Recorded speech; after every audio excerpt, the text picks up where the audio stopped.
Hello students, welcome back to Hindi mirror channel. सभी students का Hindi mirror पर फिर से स्वागत है। अभी जो हम कंटेंट लेकर आए हैं श्रीदेव सुमन उत्तराखंड यूनिवर्सिटी के जो स्टूडेंट्स हैं उनके लिए लेकर आए हैं। और इसमें जो कंटेंट है कबीर दास से संबंधित जो हिंदी के स्टूडेंट्स हैं उनकी जो यूनिट 4 है तो उसमें कबीर दास के अंग जो उनकी ग्रंथावली है, कबीर ग्रंथावली, जो कि श्याम सुंदर दास द्वारा रचित है तो संपादित है, तो उसमें से आपके कुछ अंग लिए गए हैं, जैसे कि गुरुदेव के अंग है, सुमिरन के अंग है, विरह के अंग हैं।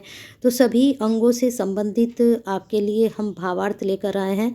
अब जैसे कि अगर आप बीए फर्स्ट के स्टूडेंट्स हैं, और वैसे भी ये जो कंटेंट है मोस्टली सभी क्लासेस के लिए इम्पोर्टेंट माना जाता है, लेकिन अभी जो सिलेबस में लगा हुआ है बीए फर्स्ट सेम के सिलेबस में लगा हुआ है, तो इसमें से अभी हम आपके लिए गुरुदेव के अंग और सुमिरन के अंग लेकर आए हैं, भावार्थ भी लेकर आए हैं साथ में। गुरुदेव के अंग में आपके जो हैं 3 है, 6 है और 8 है, और आपके जो सुमिरन के अंग है वहाँ पर आपका 8 है, 9 है और 10 है।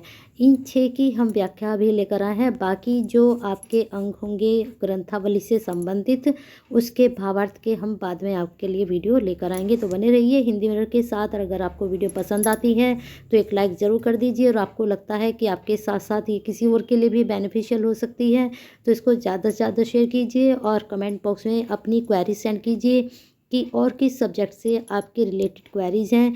अभी जैसे सेकेंड ईयर थर्ड ईयर के स्टूडेंट्स हैं, चाहे ओपन के हैं चाहे श्रीदेव सुमन के हैं, सभी की क्वेरीज़ आती है। तो बीए फर्स्ट सेम श्रीदेव के जो स्टूडेंट्स हैं वो भी अपनी क्वेरीज हमें सेंड कर सकते हैं। तो अभी यहाँ पर अगर आपने सब्सक्राइब नहीं किया है तो कर लीजिए, बेल आइकन हिट नहीं किया तो कर दीजिए। चलिए शुरू करते हैं आपका ये व्याख्या खंड। जैसे कि मैंने भी बताया कि आपके सिलेबस में जो गुरुदेव के अंग हैं, तो जो आपके सिलेबस में मैं वही कराऊंगी, और जिन स्टूडेंट्स को ये चाहिए सारा ही तो वो स्क्रीनशॉट ले लें या वीडियो को पोस्ट करके देख लें। तो हमें तीसरा करना है, तीसरे का यहाँ पर हम देख लेते हैं। हमें थर्ड करना है, और साथ में आपको 6 करना है और 8 करना है। तो हम इसी की व्याख्या पर हम चलते हैं। थोड़ा इसको स्क्रॉल करके देख लेते हैं। यहाँ पर दोहा संख्या 3, पहले यहाँ पर हम दोहा संख्या पढ़ेंगे। पहले देख लेते हैं दोहा संख्या 3 में है क्या, चलिए चेक कर लेते हैं। यहाँ पर दोहा संख्या आपका जो 3 है इसमें हमने चेक करना है। तो यहाँ पर 3 में दिया गया है कि सतगुरु की महिमा अनंत, अनंत किया उपकार, लोचन अनंत उघाड़िया, अनंत दिखावड़ हार। पहले इनको पढ़ लेते हैं, फिर इसके बाद जो 6 है उसमें हम पढ़ लेते हैं क्या दिया गया है। सतगर लई कमांड करी, बाहर लागा तीर, एक जो बहा प्रीति सो भीतर रहा शरीर। अब आगे 8 को देख लेते हैं। सतगुरु मारे बाणा भरी, धरी धरी करी सुधी मुठी। फिर आगे इन्होंने कहा है, अंगी उघाड़े लागिया कई दवाना फूटी। अब इन्हीं का हम भावार्थ आपको बता देते हैं। नीचे यहाँ पर दोहा संख्या बता देते हैं कौन कौन सी हैं। प्रसंग सब में एक सा ही जाएगा, पहले प्रसंग देख लीजिए, क्योंकि प्रसंग आपके तीनों में एक ही आप लिखेंगे। तो यहाँ पर आपको बता देते हैं, प्रसंग में प्रस्तुत दोहे डॉक्टर श्याम सुंदर द्वारा संपादित कबीर ग्रंथावली के साखी खंड से लिए गए हैं। इस ग्रंथ में कुल 809 दोहों को 59 यानी कि 59 अलग अलग अंगों में बांटा गया है। जैसे कि अभी मैंने बताया था कि इसमें अंग हैं जो हैं संपादित की हुई है, तो इसमें अंग जो आपके कुछ ही अंग हैं और कुछ ही अंगों के कोई कोई इन्होंने दोहे लिए हैं।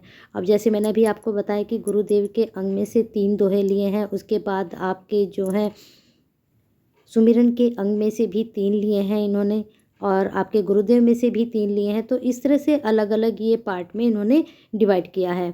तो चलिए आपको बता देते हैं इसमें आगे का क्या कहा गया है कि गुरुदेव के अंग साखी का प्रथम अंग है, जो कि आपके सिलेबस में भी है, और ये साखी का प्रथम अंग है। उसके बाद क्या है आपका सुमिरन के अंग, फिर है विरह के अंग। इस तरह से सारे अंग हमें पढ़ने हैं, जिसमें कुल 35 दो हैं, लेकिन आपके सिलेबस में सिर्फ 3 दो हैं, और वो भी आपका 6 है, 3 है, 6 है और 8 है। ठीक है, ये चीज़ भी आप याद रखिएगा। आगे चलते हैं। इसमें इन साखियों में कबीर साहब ने सदगुरु की महिमा की चर्चा की है। अब जैसे नाम से ही पता चल रहा है कि यहाँ पर गुरुदेव यानी कि आपके जो गुरु होते हैं उनके बारे में बताया गया है, जो आपके सदगुरु भी हो सकते हैं और आपके गुरु भी हो सकते हैं। आगे उन्होंने कहा है कि वे एक सदगुरु की ईश्वर से भी ऊंचा स्थान देते हैं। जैसे कि आपने एक दोहा पढ़ा भी होगा, सुना भी होगा कि गुरु गोविंद दो खड़े काके लागे पाँव, तो वो भी कबीरदास जी का ही दोहा है। तो इसलिए ये गुरु को ईश्वर से भी ऊंचा मानते थे। कबीर के अनुसार सद्गुरु शिष्य के सभी ज्ञान चक्षुओं को परम ज्ञान के प्रकाश से भर देता है। तो इसीलिए कि अगर मैं ईश्वर के पास सीधा जाता हूँ, अगर मुझे जो है गुरु अब मुझे मार्ग दिखाता है, तो मैं ईश्वर के पास यानी कि ईश्वर की मुझे क्या होता है पहचान होती है, मुझे सही बातों की अच्छी परम ज्ञान की प्राप्ति होती है। और वो किसके द्वारा होती है? एक गुरु के द्वारा ही मुझे होती है। तो ये सब वो कहते थे और इस बात को बहुत मानते भी थे।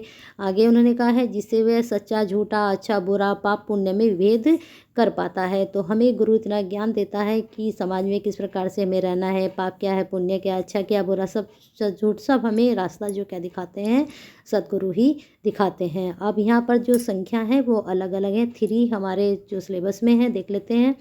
कबीर साहब जी कहते हैं सद्गुरु महिमा की उनका गौरव असीम है, अपरंपार है। उन्होंने मेरा अनंत उपकार किया है, उन्होंने मेरे अनंत ज्ञान चक्षुओं को खोल दिया है। कहने का तात्पर्य यह है कि सद्गुरु ने मेरे अज्ञान को समाप्त करके मुझे दिव्य ज्ञान प्राप्त करा दिया है। ठीक है, ये हो गया। अब हम आते हैं 8 पर, सीधा सीधा 8 पर आ गए हम।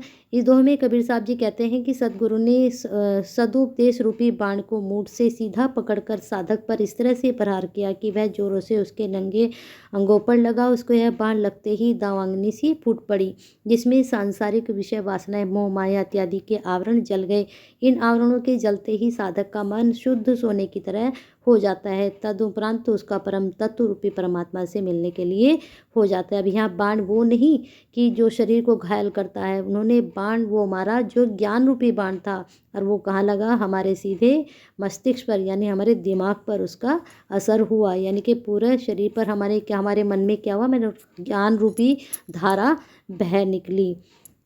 अब आके क्या कौन सा है? यहाँ पर 3 था, 6 हमारा शायद छूट चुका है यहाँ पर। चलिए 6 आपको हम बाद में बता देंगे। अभी चलते हैं आपके नेक्स्ट। ठीक है, सुमिरन के अंग, सुमिरन के अंग यहाँ पर हैं, इनको आप देख लीजिए। इनको हम नेक्स्ट वीडियो में आपके लिए लेकर आते हैं, तो बने रहिए हिंदी मिरर के साथ ऐसे ही बेनिफिशियल वीडियो के लिए। लेकिन सुमिरन के अंग आपको दिखा देती हूँ। सुमिरन के अंग में आपका 8 था, देख लीजिए यहाँ पर। मेरा मन सुमिरो राम को मेरा, ये देखिए 8 नंबर आपका ये रहा यहाँ पर, इसको आप चेक कर सकते हैं। मेरा मन सुमरे राम को, मेरा मन राम ही आही, अब मन राम ही द्वे रहा, शीस नवा वो काही। इसके बाद यहाँ पर आपका 9 है, 8 9 10 तीनों है यहाँ पर। तू करता तू भया मुझे में ना रही। फिर यहाँ पर अगली लाइन है आपके, वारी फेरी बली गई जीती देखी तू। ठीक है, आगे देखते हैं 10 नंबर पे क्या दिया गया है। 10 नंबर पर है, कबीर निर्चे राम जपी, जब लगी दीवे बाती, तेल घटिया बाती बुझी, तब सोवेंगे दिन राती। तो ये 3 आपके हैं पद यहाँ पर, दोहे। फिर दोहे का जो भावार्थ है वहाँ नीचे है, और प्रसंग इसमें भी आपका दूसरा चलेगा। ठीक है, यहाँ पर ये जो इन्होंने कहा है कि श्याम सुंदर द्वार साखी खंड, इस ग्रंथ में कबीर द्वारा, ये तो आपका शुरू में आ ही गया, लेकिन यहाँ थोड़ा चेंज हो जाएगा। सुमिरन के अंग साखी का दूसरा अंग है, तो ये यहाँ पर थोड़ा सा बस आपको चेंज करना पड़ेगा। ठीक है, अब चलते हैं इसके भावार्थ की ओर। भावार्थ कौन कौन से थे हमारे भावार्थ थे 8 इसमें नहीं है, 7 है यहाँ पर, लेकिन चलिए 8 आपको बाद में बता देंगे। 9 10 भी नहीं है, 9 देख लीजिए अभी फिलहाल यहाँ पर। कबीर साहब जी कहते हैं कि भगवान तेरा नाम स्मरण करते करते मैं तुम्हारा ही स्वरूप हो गया हूँ, जिसके फलस्वरूप मुझे अहम भाव नहीं रहा, यानी कि मुझ में घमंड नहीं रहा है। कहने का तात्पर्य कि मेरा पृथक अस्तित्व रहा ही नहीं।